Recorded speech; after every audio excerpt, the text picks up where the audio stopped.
An old male lion named Baku was once the proud leader of a large pride in the Masai Mara. But time did not spare him. Baku became weak, his fur was ragged, his body was full of scabies. The younger lions began to challenge and push Baku out of the pride, no longer in a dominant position. Unable to compete for food, Baku chose to leave the herd, beginning a miserable life of solitude.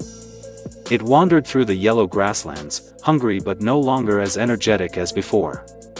Baku misses the glorious days of old, but now only fatigue and old bleeding wounds remain.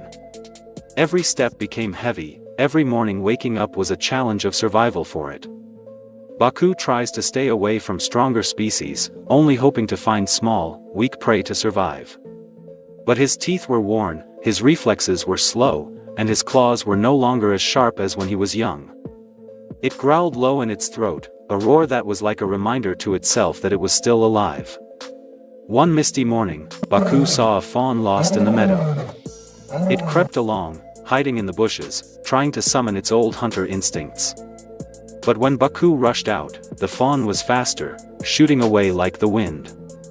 Baku lay gasping for breath, hungry and desperate after 2 days without food. That afternoon, it spotted a herd of giraffes grazing in the distance. Reason told him not to take the risk, but the gnawing hunger made him lose control. Baku targets the weakest giraffe and approaches silently like a ghost. As it lunged, the giraffe turned its head in alarm. The deer kicked its hind legs into the air and slammed them straight into Baku's chest. The kick sent the old lion flying backwards, rolling on the ground, in pain and panic. Before he could get up, he was trampled twice more, the wound tore open his side. A faint roar echoed across the steppe, no one answered Baku. The deer screeched angrily and ran away, leaving the lion cowering in a pool of blood. Baku tried to crawl to a bush to cover himself, the wound on his hind leg throbbing relentlessly. It looked up at the sky, eyes squinting against the sun, then fell asleep in pain. Night fell, the cold prairie wind blew through the lion's disheveled mane. Baku groaned softly, each breath seeming to end the gnawing pain. Insects swarmed over the wound, making it shiver with itching and pain. Stomach empty, legs aching to the point of paralysis, Baku no longer wanted anything.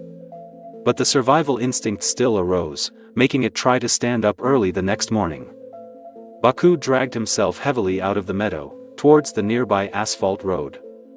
Every time he tried to get up, he fell down, then got up again, unable to open his eyes. Finally, Baku reached the middle of the road, lying motionless in the rising sun. The body was emaciated, with a layer of dried blood clinging to the ragged fur. Vultures in the distance began to circle, waiting for the inevitable. His eyes gradually closed, his ears could no longer hear clearly, he could only feel the hot road under his belly.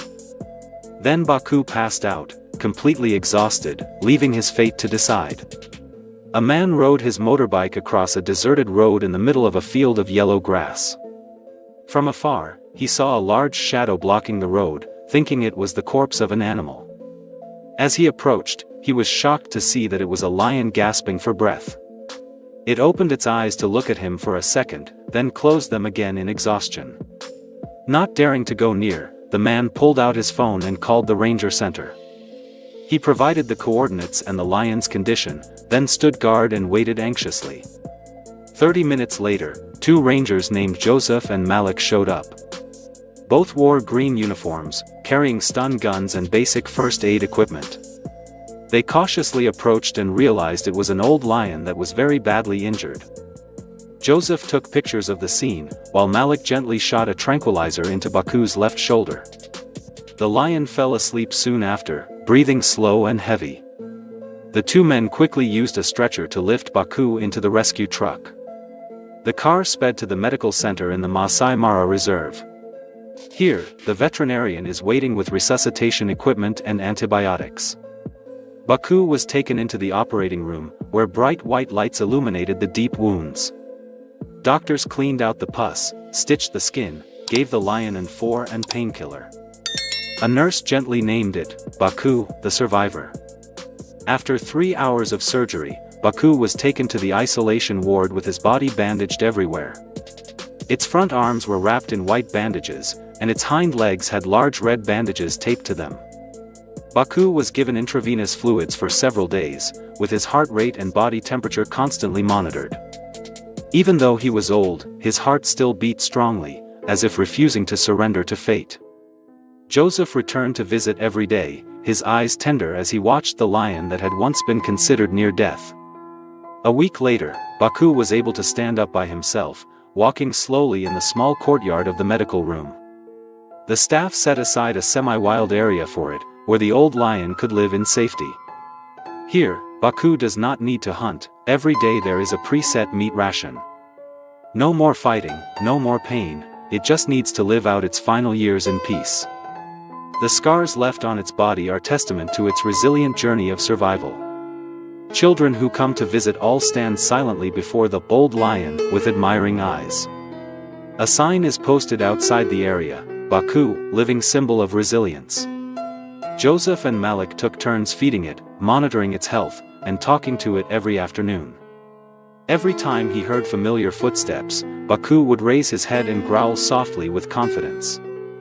One day, Baku struggled to stand up and walk around a few times, even though his legs were still weak. It raised its head to look at the distant grasslands, where it once ruled, now a memory. In the twilight, its silhouette was still majestic, though thin and slow. Baku is no longer a king, but has become a living legend in the hearts of the people. Joseph is closest to Baku, always considering him a respected old friend. Malik would often bring food early, check Baku's wounds, spray medicine, and comfort him. Every week, the two take turns taking Baku for a gentle walk around the fenced compound. The entire ranger team looked up to Baku as a living lesson in courage. Baku gradually got used to his new life, no longer worried or running away from people. It learns to trust and accept human arms to save it from the scythe of death. Photos of Baku's survival journey are hung around the center as a symbol. Baku did not die alone in the grasslands but lived on with faith in humanity. From a desperate outcast, it became a symbol of survival and hope. And in the Masai Mara, Baku, the old lion, is forever remembered as a warrior. What do you think about this story? Please leave your comments in the comments section.